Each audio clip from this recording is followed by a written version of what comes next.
Hey, this is Diana, the Midnight Rose. And I wanted to talk about Saturn today. Saturn is, it is Saturn's day. Saturn is important. And by the way, I've been, I've been wanting for one of my backups to start teaching ESL to kids again. So that's why there's stuffed animals in the background. I crashed on the love seat last night. But anyway, let's talk about Saturn.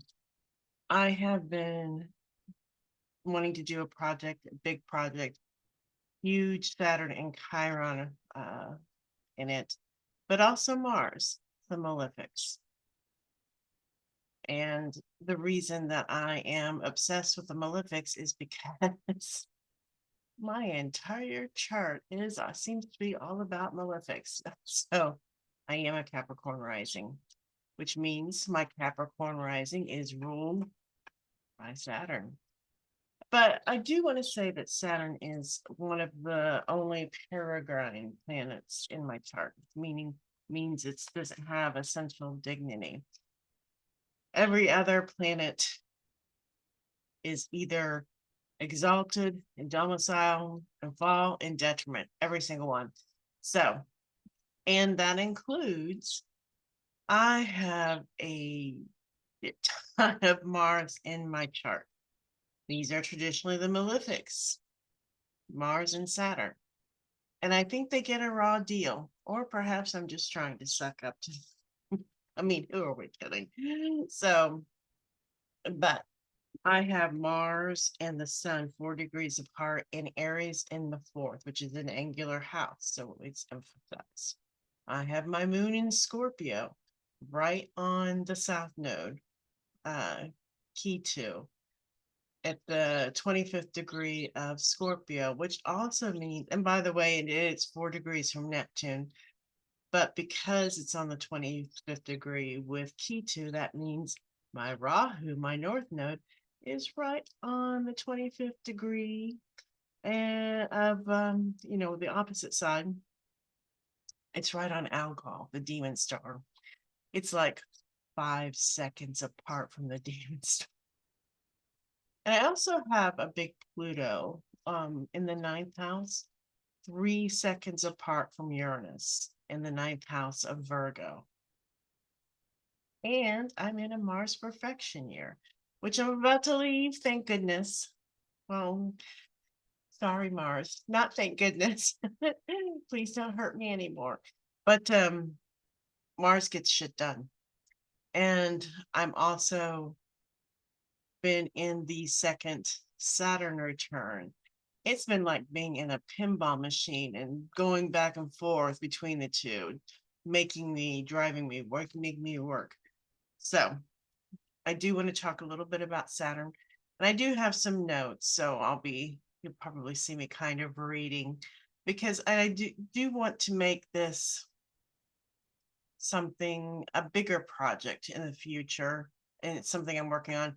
First, I'm working on Mars. I mean, I have so much Mars. It's like I almost have to write this thing about Mars. But first, let's talk about Saturn. It's Saturday. And Saturn is in charge of limitations, time, death, all those super fun things that make life worth living. But he really is misunderstood. And there are very few figures that have been as unfairly maligned as Saturn, Mars being the other one. That's not to say that Saturn isn't tough. He's kind of the taskmaster, the tyrant, the harbinger of sorrow, Kronos, the devourer of his own children. Hello. He can be the withholder of blessings, the gatekeeper of God, hardship, but he's also the gateway to the gods. So he plays a very important role in getting beyond the material things the material things that you're driving for into a more spiritual realm. And unfortunately, he does do that through hardship. So he is not just a source of restriction and suffering. He is the crucible for spiritual alchemy, which through which mastery is forged. You've got to have patience, discipline, integrity, and work to get what you're striving for. He doesn't make things easy, not at all. So he's kind of like a very stern mentor or teacher, but he takes away illusions and gets right to the heart of things. And he makes us confront our limits. So lessons of Saturn are definitely earned, not given freely. So, and that in a world that particularly now is all about instant gratification, Saturn is kind of a hard sell. I love you, Saturn. Don't hurt me anymore. It doesn't deal in shortcuts. You're not going to get a shortcut with Saturn. You're going to have to do the work. He is the builder, architect of time, the reaper when your time's out, and the one who ensures that your foundations for anything you're building are strong before you start putting up the walls. His blessings, he and Mars, are not quite like Venus and Jupiter, the benefics. And I have heard some people that have very prominent benefics in their chart that it does give a tendency to make you lazy. Not so with Saturn and not so with Mars either. So think about the Saturn return. And that's when it happens about every 29 or so years when Saturn comes around to where it was in your natal chart. So if it's at around 29 and a half years, it's also around 58, 59. I'm turning 59 in a couple of weeks. So here we are. Good times. And I think that we're all feeling that right now, but especially those of us personal transits with Saturn and Mars. Mars has been retrograde. He's still in fall. Jesus, would Mars ever leave Cancer? But anyway, he's been there forever.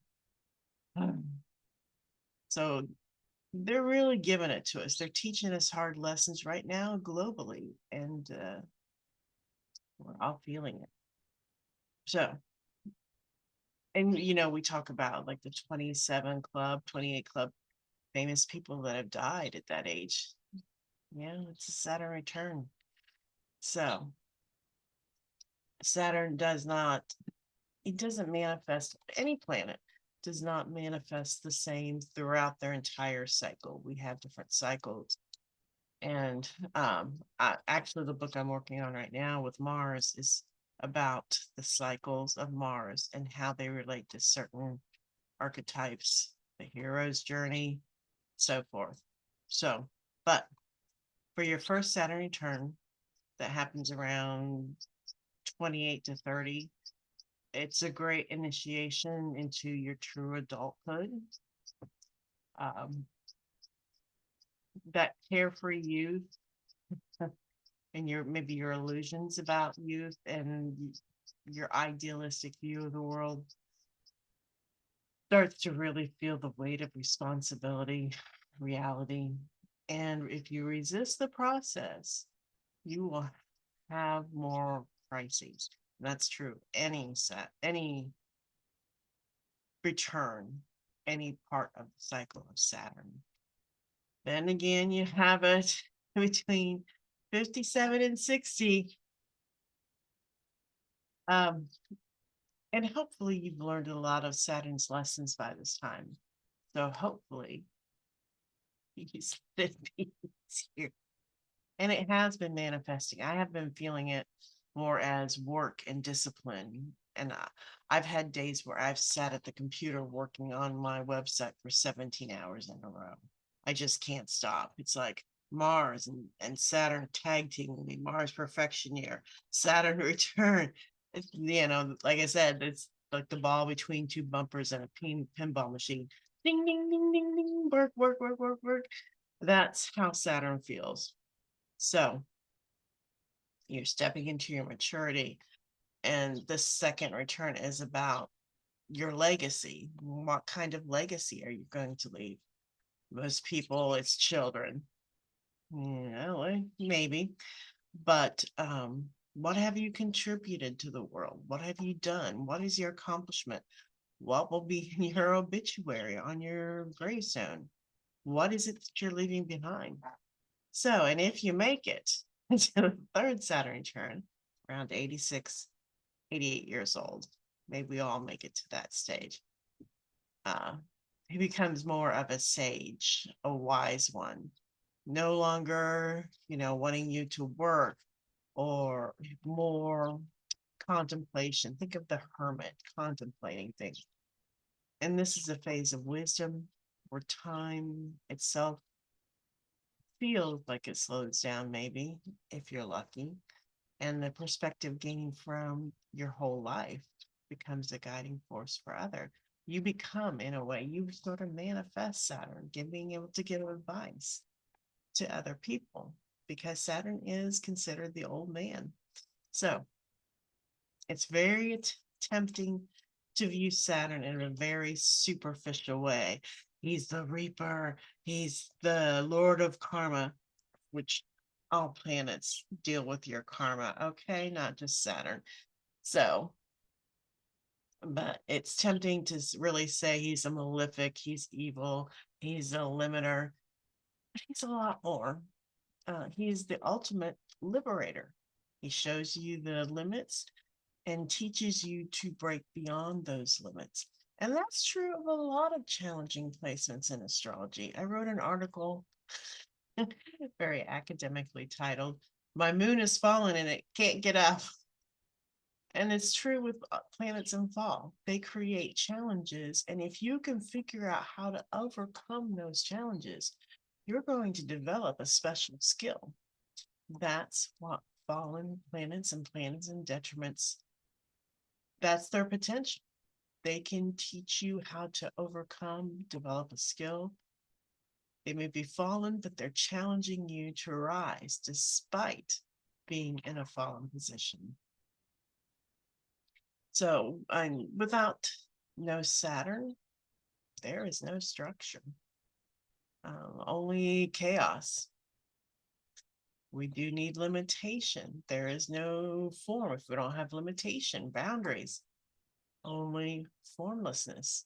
So he's like the bones, he's the bones of the body, the pillars of civilization, the silent hand that sculpts greatness in his higher manifestation.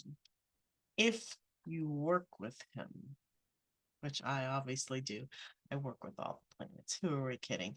But especially with Saturn and Mars and Venus. I have an exalted Venus on Fomalhaut, the star of the poet. So the next time you want to curse Saturn, which for some of us is just about every day, including my teacher, he does it. He talks shit about Saturn too, which is why I was drawn to him as a teacher. But remember, he is not your enemy.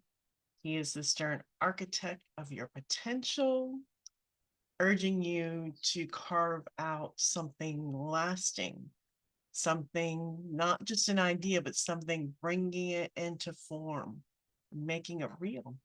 And when you finally earn his rewards, yes, you can. Please let the book I'm working on suck up to Saturn and Mars. And when you finally earn his rewards, they are the kind that no force in the universe can take away. He is also in his prayers. It also talks about, his limitations, how we fear him, but that he gives treasures. If you can make it through his trials, the rewards are just, I hope, because I'm going through the trials like most of us right now, but amazing rewards. And it's like, I got to stick with it. So look at Saturn that way, and Mars both. We label them malefics, but they aren't. They're the ones who teach us the lessons to survive the chaos. And in 2020, and I will probably talk about this off and on. I had a stroke. I lost everything. My siblings abandoned me because they're pieces of shit.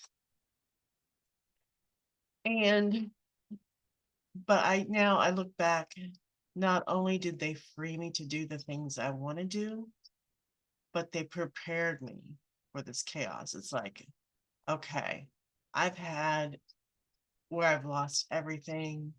I've been through this. Now I know what kinds of things I need to do, the skills to survive. So they can be your best friend. They're your best frenemy. Frenemy, not friend. So it's kind of a love-hate relationship I have with them. Mostly hate at times.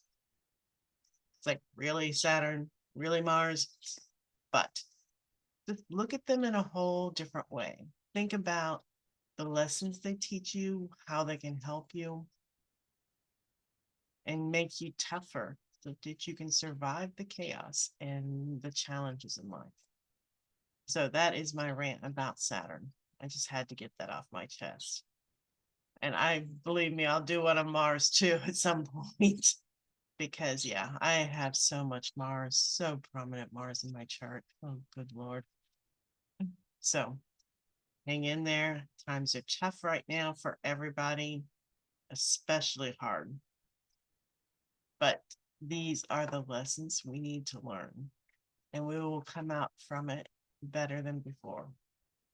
All right. I'm going to get off my soapbox now.